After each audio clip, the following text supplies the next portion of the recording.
అంటే నేను చెప్పేది ఆయన ఉంటాడుగా ఈ నాటకం చూశాడు తెనాలి పరిషత్తులో. ఈయన యాక్ట్ చేసి కూడుకుంటే ఏదో నాటకం ఆడేవాడు అప్పుడు. ఈయన వ్యాసం చూసి ఆయన మనసులో ఉండిపోయింది ఆయనకి.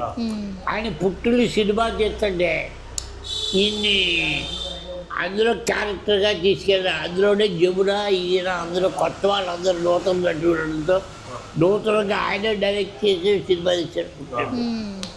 అది తర్వాత పుట్టిల్లు తర్వాత అలాగే సినిమాలో ఇది అయిపోయి పద్మభూషణ్ కూడా తెచ్చుకున్నాడు. అది రామారావు గారు ఎక్కువ చేసి పద్మభూషణ్ ఇప్పితే షర్టుల్లో కూడా ఇది అది ఆయన నాయకుడిగా.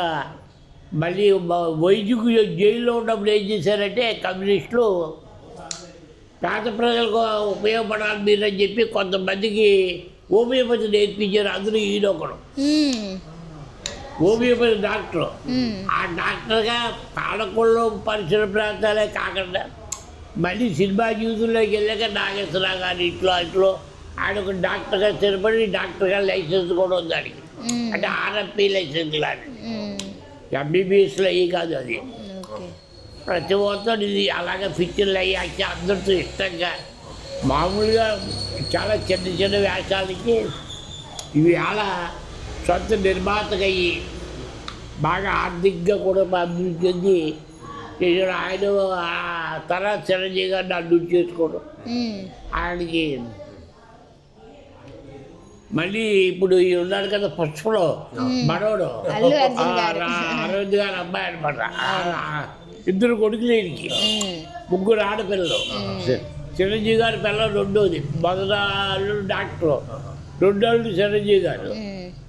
వీళ్ళిద్దరికంటే పెద్దవాళ్ళు ఉండేది. ఆవిడ ఇది అవ్వలేదు, పెళ్ళి అయి చేయలేదు ఆవిడకి. మొన్ననే పోయింది ఆవిడ. మద్రాసులో కూడా పిల్లలకు కూడా క్రమశిక్షగా పెంచాడు మొత్తం అందరినీ కంట్రోలింగ్ పవర్.